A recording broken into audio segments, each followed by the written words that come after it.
السلام عليكم ورحمة الله تعالى وبركاته.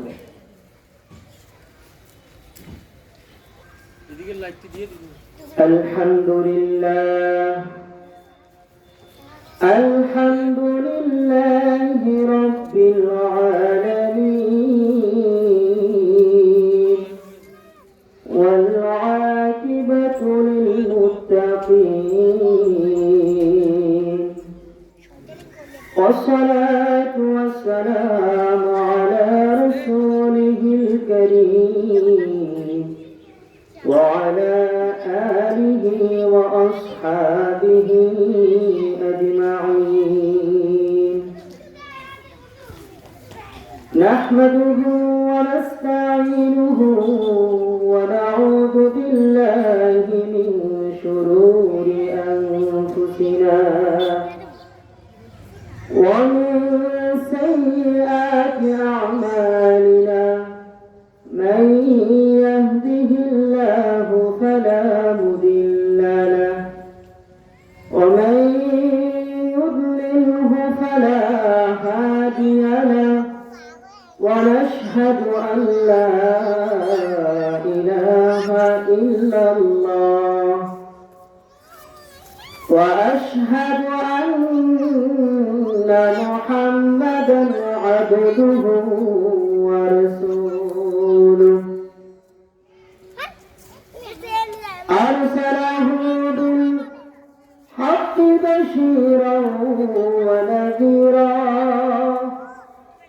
وداعيا إلى الله بإذنه وسراجا منيرا. أما بعد সকলে আমার সাথে সাথে পড়ুন আউযু বিল্লাহি মিনাশ শাইতানির রাজীম বিসমিল্লাহির রাহমানির রাহিম ওয়াল মুমিনুনা ওয়াল মুমিনাতু বা'দুহুম أولياء بعض يأمرون بالمعروف وينهون عن المنكر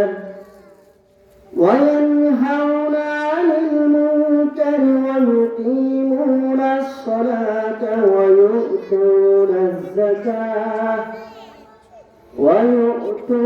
الزكاة ويطيعون الله ورسوله. صدق الله مولانا العظيم وصدق رسوله النبي الحبيب الكريم ونحن على ذلك من الشاهدين والشاكرين والحمد لله رب العالمين. وجاء في الحديث الشريف وعن أبي سعيد الخدري قال سمعت رسول الله صلى الله عليه وسلم يقول من رأى منكم منكرا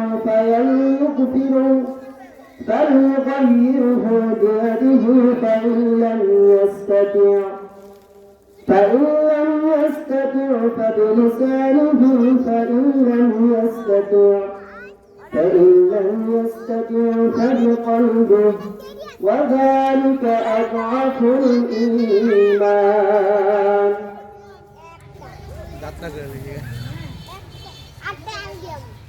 وقال تعالى في شان حبيبه ومحبوبه مخبرا وآمرا إن الله وملائكته يصلون على النبي يا أيها الذين آمنوا صلوا صلوا عليه وسلموا تسليما اللهم صل على سيدنا مولانا محمد وعلى آل سيدنا مولانا محمد اللهم صل على سيدنا مولانا محمد وعلى آل سيدنا مولانا محمد জালিমাতি বাহিমাতি ওমর মাটি হবে বিছানা উপরেতে বাঁশের সানি ওমন উপরেতে বাঁশের সানি কবর যে তোর ঠিকানা اللهم صل على سيدنا مولانا محمد وعلى آل سيدنا مولانا محمد صلى الله على محمد صلى الله عليه وسلم صلى الله على محمد صلى الله عليه وسلم জীবন দিয়ে ভালোবাসি নবী তোমাকে জীবন দিয়ে ভালোবাসি নবী তোমাকে নাও গো দয়াল নবী নাও গো মায়ার নবী রওজা পাখি জীবন দিয়ে ভালোবাসি নবী তোমাকে সাল্লাল্লাহু আলা মুহাম্মদ সাল্লাল্লাহু আলাইহি ওয়াসাল্লাম সাল্লাল্লাহু আলা মুহাম্মদ সাল্লাল্লাহু আলাইহি ওয়াসাল্লাম তবে যাব রওজা তোমার দিব কবে সালাম মিঠবে দিলের পেরেশানি চুমে তোমার কদম তবে যাব ওই মদিনায় দিব কবে সালাম মিঠবে দিলের পেরেশানি চুমে তোমার কদম ধন্য হব ওই মদিনার ধন্য হব ওই মদিনার দোলা মেখে জীবন দিয়ে ভালোবাসি নবী তোমাকে সাল্লাল্লাহু আলা মুহাম্মদ সাল্লাল্লাহু আলাইহি ওয়াসাল্লাম সাল্লাল্লাহু আলা মুহাম্মদ সাল্লাল্লাহু আলাইহি ওয়াসাল্লাম بلغ العلا بكماله كشف الشجاع بجماله حسنا لجميع خصاله صلوا عليه وآله لا إله لا إله إلا الله لا إله لا محبة لا إله إلا الله لا إله إلا الله لا إله إلا الله لا إله إلا الله لا إله لا إله لا إله مولاي آدم হাওয়া বানাইলা মাওলা দুনিয়াতে পাঠাইলা আল্লাহ আদম হাওয়া বানাইলা মাওলা দুনিয়াতে পাঠাইলা 300 বছর পরে দোয়া কবুল 300 বছর পরে দোয়া কবুল আমার নূর নবীর ওসিলা লা ইলাহা লা ইলাহা লা ইলাহা লা ইলাহা লা ইলাহা জিকির করো লিঙ্গন জিকিরে মাজাইয়া মন জিকির হয় দিলের সারে মনের সাথে হয় মরণ লা ইলাহা লা ইলাহা লা ইলাহা ইল্লাল্লাহ লা ইলাহা ইল্লাল্লাহ লা ইলাহা ইল্লাল্লাহ লা ইলাহা ইল্লাল্লাহ লা ইলাহা ইল্লাল্লাহ লা ইলাহা ইল্লাল্লাহ লা ইলাহা ইল্লাল্লাহ মুহাম্মাদুর রাসূলুল্লাহ সাল্লাল্লাহু আলাইহি ওয়াসাল্লাম। আলহামদুলিল্লাহ উপস্থিত ঐতিহ্যবাহী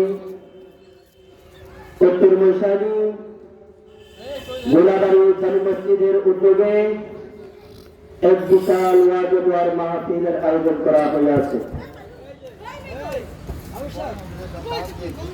উক্ত ওয়াজওয়ার মাহফিলের সভাপতিত্ব করিবেন আলহাজ মৌলভী মাওলানা মোহাম্মদ আব্দুল মোতালেব মাস্টার। উক্ত ওয়াজওয়ার মাহফিলে প্রধান আলোচক হিসেবে তাশরিফ আনিবেন বিশিষ্ট ইসলামী স্কলার মুফতি মোহাম্মদ শফিকুল ইসলাম চাকরির খতিব সদর গাজীর কেন্দ্রীয় জামি মসজিদ কুমিল্লা। উক্ত ওয়াজওয়ার মাহফিলে বিশেষ আলোচক হিসেবে তাশরিফ আনিবেন সৈয়দের কণ্ঠস্বর মাওলানা মুফতি হাফেজ আব্দুল সালাম ওয়াইসি, প্রভাষক শাহপুরি কামিল মাদ্রাসা ও খতিব বাইতুল হুদা জামি মসজিদ খিলগাঁও ঢাকা। উক্ত ওয়াজওয়ার মাহফিলে আরো ওয়াজ করিবেন হাফিজ মাওলানা মোহাম্মদ মুজাম্মেল হক সাহেব, সাবেক ইমাম মসজিদ বিন দাইস দাম্মাম সৌদি আরব। উক্ত ওয়াজওয়ার মাহফিলে আরো ওয়াজ করিবেন আলহাজ মাওলানা মুফতি ফারুক আহমেদ সাহেব, খতিব বাবুরহাট বাইতুল ফালাহ জামি মসজিদ। এবং আমার সামনে উপবিষ্ট মুরব্বিয়ানি আজম, মুরব্বী বাবাজিরা, যুবক ভাইয়েরা, কচি কাঁচা মাসুম বাচ্চারা, আমার মাইকের আওয়াজ যতটুকু পর্যন্ত যায় সকল শ্রেণীর সরলা অভরা পর্দানিশিনী আমার মা ও বোনেরা, সকলকে জানাই আমি গুনাহগারের আন্তরিক মোবারকবাদ সালাম। আসসালামু আলাইকুম ওয়া রাহমাতুল্লাহি ওয়া বারাকাতুহু।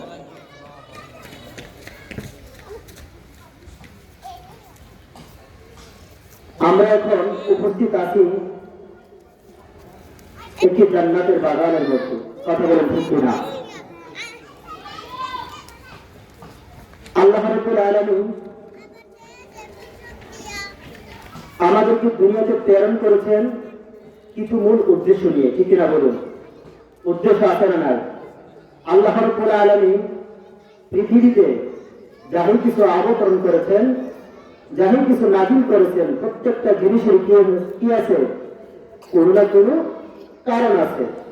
আল্লাহ রাব্বুল আলামিন আমাদেরকে দুনিয়াতে প্রেরণ করেছেন তার একটি মাত্র উদ্দেশ্য।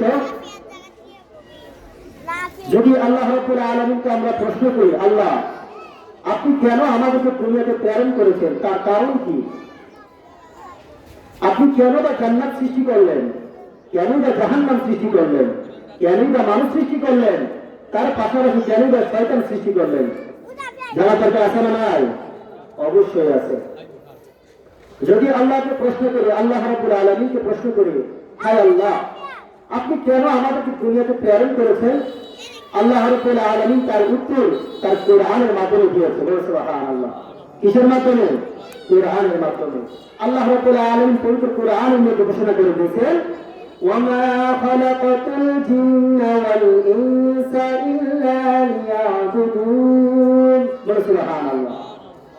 আল্লাহ রাব্বুল আলামিন পবিত্র কোরআনের মধ্যে ইরশাদ করেছেন, আমি কেন মানুষকে দুনিয়াতে প্রেরণ করেছি, তার পাশাপাশি কেন জিন জাতিকে দুনিয়াতে প্রেরণ করেছি, তার একটি মাত্র উদ্দেশ্য, ওয়ামা খালাকাতুল জিন্না ওয়াল ইনসা ইল্লা লিয়াবুদুন।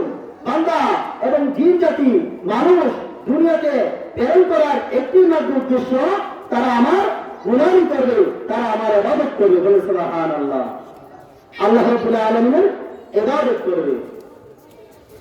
রাসূল করিম সাল্লাল্লাহু আলাইহি ওয়াসাল্লাম ইরশাদ করেছেন, দুনিয়ার মধ্যে তোমরা যখন জান্নাতের বাগানের পাশ দিয়ে ভ্রমণ করবে, বলে সুবহানাল্লাহ। কিসের বাগানের পাশ দিয়ে? জান্নাতের বাগানের পাশ দিয়ে। আমি একটু পূর্বে বলছিলাম আমরা এখন কিসের মধ্যে বসে আছি? জান্নাতের বাগানের মধ্যে। বিশ্বাস আছে না নাই?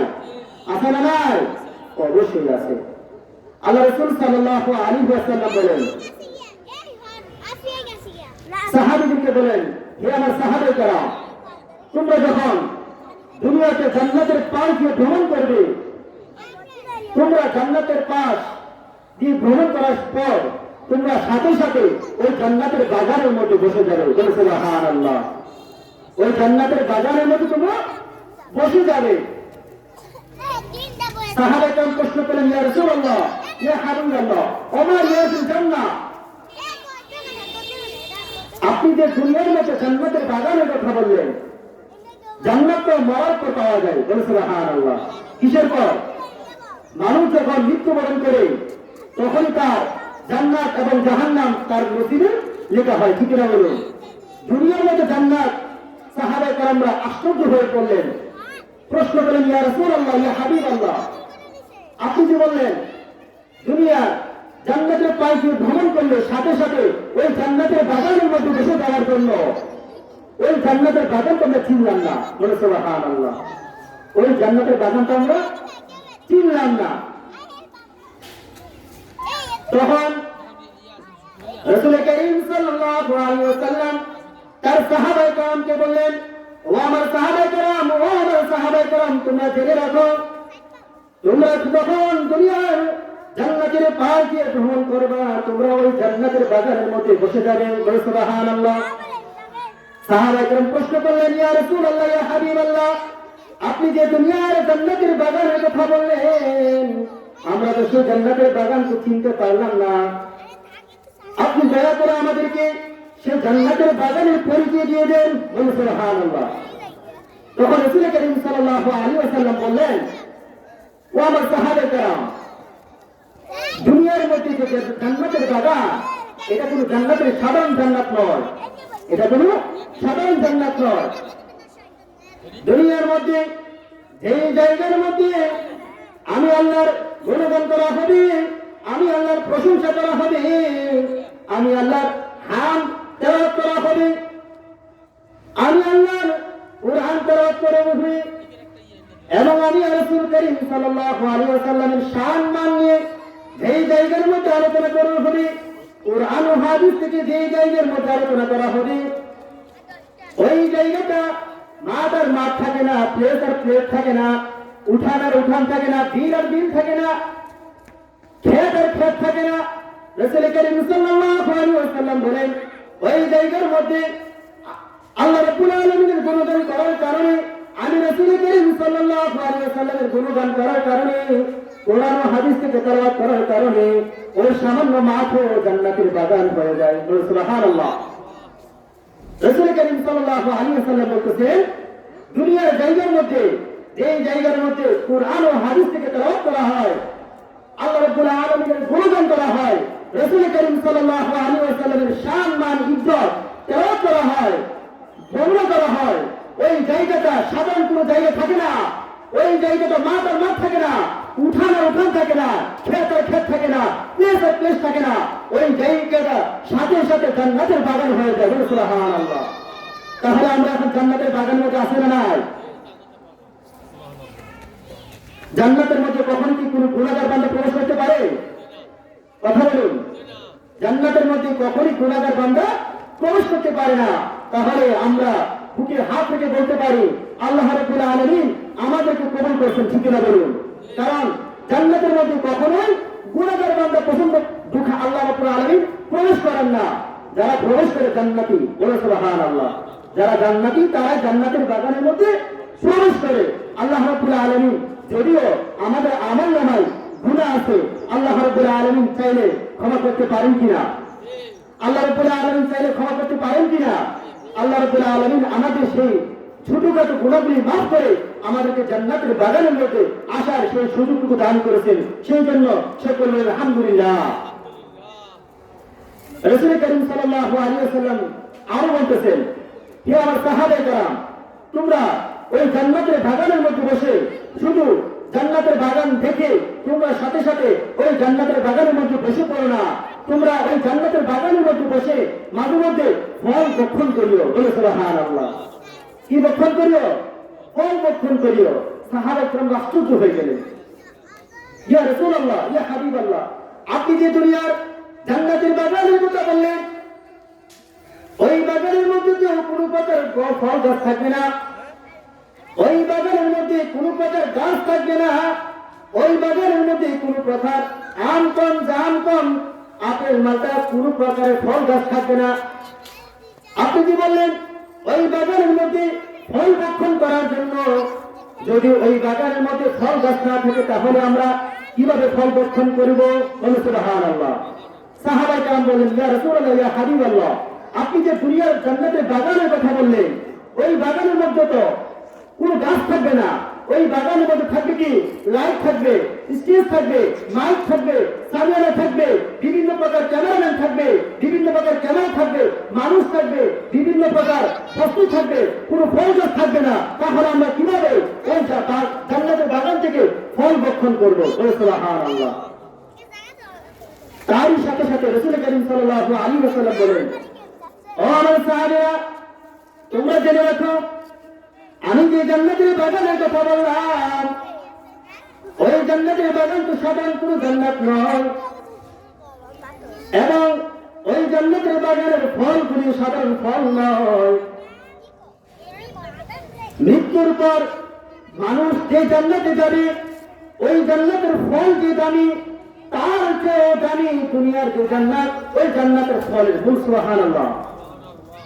আল্লাহ রাসূল সাল্লাল্লাহু আলাইহি ওয়াসাল্লাম বলেন, মৃত্যুর পর আল্লাহ রাব্বুল আলামিন মানুষদেরকে যে জান্নাত দিবে, ওই জান্নাতের মধ্যে যে ফলগুলি আছে, ওই ফলের যে দাম তার চেয়ে আরো হাজার গুণ দামি ফল হচ্ছে দুনিয়ার মধ্যে যে জান্নাত, ওই জান্নাতের ফল। সুবহানাল্লাহ। সাহাবায়ে কেরাম আরো আশ্চর্য হয়ে গেলেন, ইয়া রাসূলুল্লাহ, আপনি বারবার আমাদেরকে আশ্চর্য ফেলতেছেন। কারণ প্রথমবার বললেন ফল ভক্ষণ করার জন্য, কিন্তু সেখানে কোনো ফল গাছ নাই। আবার বললেন জান্নাতের মধ্যে যে ফল, ওই ফলের চাইতে আরো হাজার গুণ ফল সুস্বাদু এবং দামি দুনিয়ার জান্নাতের ফল। এটা কিভাবে হয়? তখনই রাসূল করিম সাল্লাল্লাহু আলাইহি ওয়াসাল্লাম বলেন, ও আমার সাহাবায়ে কেরাম, তোমরা শুনে রাখো, দুনিয়ার মধ্যে যে জান্নাত, ওই জান্নাতের মধ্যে বসে তোমরা মাঝে মধ্যে আলহামদুলিল্লাহ বলবা, মাঝে মধ্যে সুবহানাল্লাহ বলবা, মাঝে মধ্যে আমি রাসূলের সামনে ইয়া রাসূলুল্লাহ বলবা, রাসূলের সামনে ইয়া হাবিবাল্লাহ বলবা, মাঝে মধ্যে নারে তাকবীর, আল্লাহু আকবার, নারে রিসালাত, ইয়া রাসূলুল্লাহ সাল্লাল্লাহু আলাইহি ওয়াসাল্লাম স্লোগান দিবা, মাঝে মধ্যে আমি রাসূলের উপর দুরূদ পড়বা, মাঝে মধ্যে আমি আল্লাহর উপরে আলামিনের উপরে হামদ পড়বা। এগুলি হচ্ছে দুনিয়ার জান্নাতের ফল মুবারক। সুবহানাল্লাহ। বুঝতে পারছেন কেন জান্নাতের ফল থেকে দুনিয়ার জান্নাতের ফলের দাম বেশি?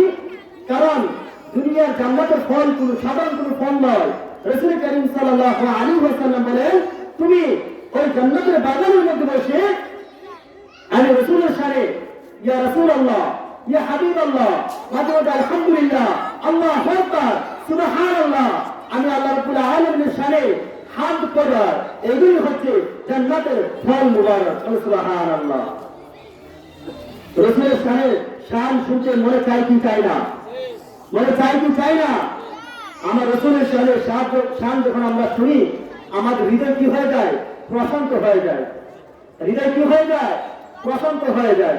যেমন শায়ের বলেন, দেখা দাও রাসূলুল্লাহ তুমি কাঁদে আশিক তোমার, আছো শুয়ে মদিনায় তুমি, দেখে নাও রোজা তোমার, দেখা দাও রাসূলুল্লাহ তুমি কাঁদে আশিক তোমার, আছো শুয়ে মদিনায় তুমি, দেখে নাও রোজা তোমার। রাসূলুল্লাহ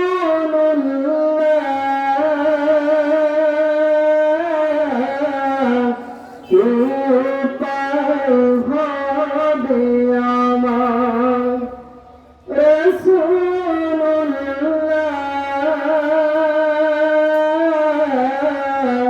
কি উপায় হবে আমার।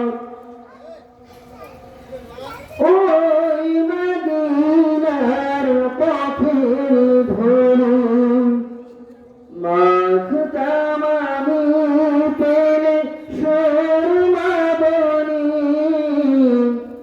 ওই মদিনার পথের ধরি মাখতাম আমি পেলে সুরমা বনি, ফিরে পেতে নয়নে নূরের আধার, দেখে নাও রোজা তোমার। রাসূলুল্লাহ কি উপায় হবে আমার, রাসূলুল্লাহ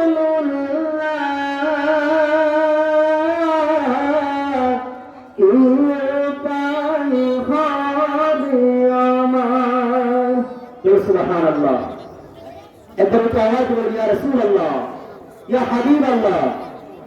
আমার নবীজির শান শুনতে মনে চাই কি চাই না? উচ্চ আওয়াজে বলুন, রাসূল করিম সাল্লাল্লাহু আলাইহি ওয়াসাল্লামের শান এবং মান মনে শুনতে চাই কি চাই না? যারা প্রকৃতপক্ষে আশিক রাসূল, যাদের হৃদয়ে, যাদের অন্তরে আমার রাসূল করিম সাল্লাল্লাহু আলাইহি ওয়াসাল্লামের মহব্বত রয়েছে, আমার রাসূল করিম সাল্লাল্লাহু আলাইহি ওয়াসাল্লামের প্রেম রয়েছে, তারা কখনো রাসূল করিম সাল্লাল্লাহু আলাইহি ওয়াসাল্লামের শান শুনে কখনো বসে রাখতে পারে না। তাদের মন কি হয়ে যায়? শীতল হয়ে যায়, উত্তেজিত হয়ে যায়। কেননা রাসূলের ইশক, রাসূলের মহব্বত এমন কি পাওয়ার।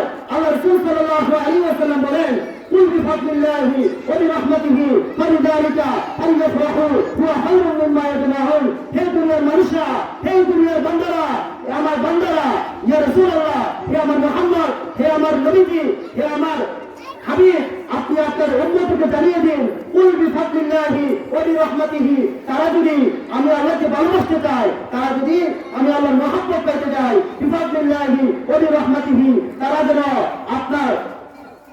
যেন আপনাকে মহব্বত করে অতএব তারা যদি আপনাকে মহব্বত করে তাহলে আমি আল্লাহ রাব্বুল আলামিন তাদেরকে ভালোবাসবো এবং তাদেরকে ক্ষমা করে দেব সুবহানাল্লাহ।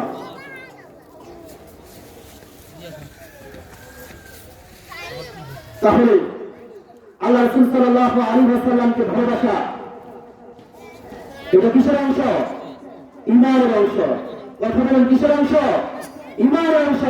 রাসূল করিম সাল্লাল্লাহু আলাইহি ওয়াসাল্লাম অপরকে হাদিসের মধ্যে বলেন লা ইউমিনু আহাদুকুম হাত্তা ইয়াকুনা হাত্তা ইয়ালফিনু ওয়ালিদিহি ওয়া ওয়ালাদিহি ওয়ান নাসি আজমাইন তোমরা ততক্ষণ পর্যন্ত প্রকৃত মুমিন হতে পারবে না যতক্ষণ পর্যন্ত তোমার থেকে তোমার মা বাবা স্ত্রী সন্তান ভাই বোন আত্মীয় স্বজন সমস্ত মানুষ থেকে এমনকি যখন থেকে তোমাদের নিজের জানের চিত রাসূল করিম সাল্লাল্লাহু আলাইহি ওয়াসাল্লামকে ভালোবাসতে না পারবে ততক্ষণ পর্যন্ত তোমরা প্রকৃত মুমিন হতে পারবে না।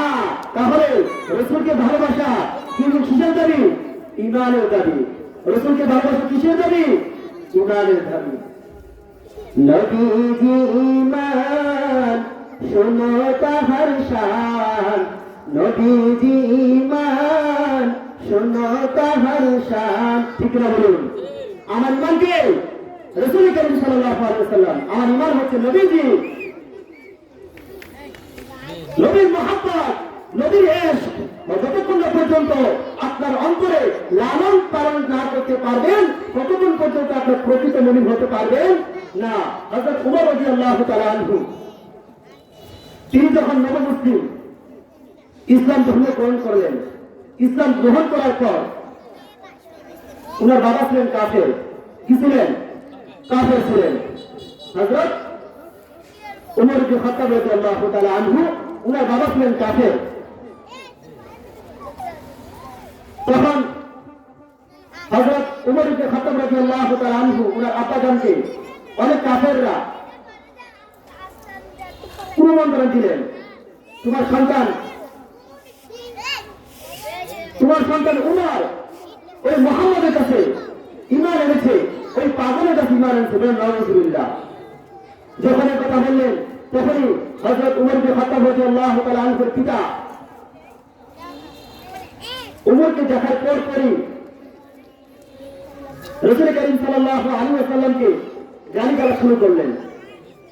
উমরের সামনে হযরত উমর রাদিয়াল্লাহু তাআলা আনহুর সামনে যখন উমর রাদিয়াল্লাহু তাআলা আনহু ঘরে আসলেন, ঘরে আসার পর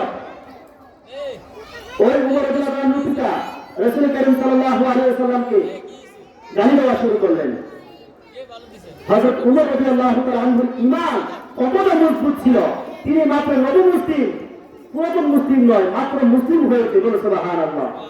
মুসলিম হওয়ার পর হযরত উমর ইবনে খাত্তাব রাদিয়াল্লাহু তাআলা আনহুর পিতা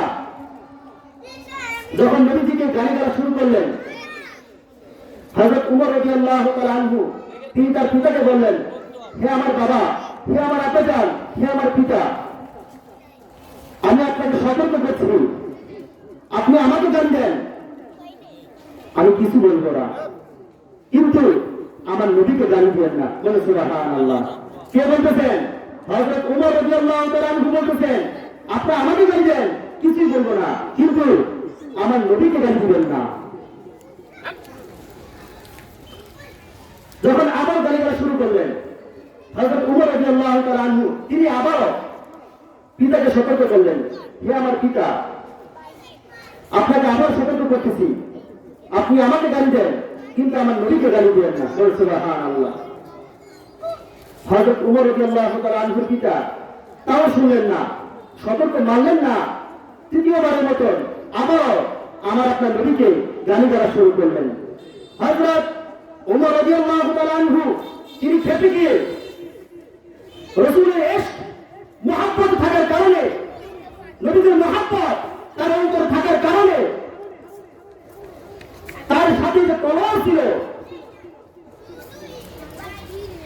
তলোয়ার দিয়ে তার পিতার এক কুটে গর্দান করে ফেললেন। সুবহানাল্লাহ। ভাবা যায়? হযরত উমর রাদিয়াল্লাহু তাআলা আনহু তিনি তার পিতার গর্দান কেটে ফেললেন এক কুটে, কারণ তার ভিতরে রাসূল করিম সাল্লাল্লাহু আলাইহি ওয়াসাল্লামের প্রেম ভালোবাসা ছিল কিনা? ছিল কিনা বলুন? ওই যে রাসূল করিম সাল্লাল্লাহু আলাইহি ওয়াসাল্লাম বলেন, লা ইউমিনু আহাদুকুম হাত্তা আকুনা হাত্তা ইলাইহি মিন ওয়ালিদিহি ওয়া ওয়ালাদিহি ওয়ান নাসি আজমাইন। তোমরা শুনে রাখো, তোমরা কতক্ষণ পর্যন্ত প্রকৃত মুমিন হতে পারবে না যতক্ষণ না পর্যন্ত তোমার পিতার চেয়েও, তোমার মার চেয়েও, তোমার স্ত্রীর চেয়েও, তোমার সন্তানের চেয়েও এবং তোমার নিজের জানের চেয়েও এবং গোটা পৃথিবীর সমস্ত মানুষের জানের চাইতেও আমি নবীকে যতক্ষণ পর্যন্ত না ভালোবাসতে পারবা, তোমরা ততক্ষণ পর্যন্ত প্রকৃত মুমিন হতে পারবে না। আমার রাসূল করিম সাল্লাল্লাহু আলাইহি ওয়াসাল্লাম আরেকটি হাদিস পড়ে পড়লেন, অপরটি হাদিসের মধ্যে বলেন, আলা লা ঈমানা লিমান লা মুহাব্বাতা লা। যার ভিতরে আমার নবীজির মহব্বত নাই, তার কি নাই? ঈমান নাই। সুবহানাল্লাহ। তাহলে আমরা নবীজিকে ভালোবাসতে চাই কি চাই না? চাই কি চাই না? আমার নবীজির প্রেম ভালোবাসা অন্তরে লালন পালন করে, বুকে লালন করে আল্লাহ রাব্বুল আলামিন যেন আমাদেরকে ঈমান এবং আমলের সহিত দুনিয়া ত্যাগ করার তৌফিক দান করে সকলে বলুন আমিন।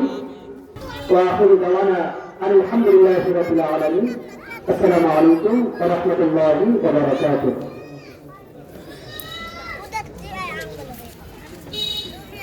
ঘুরে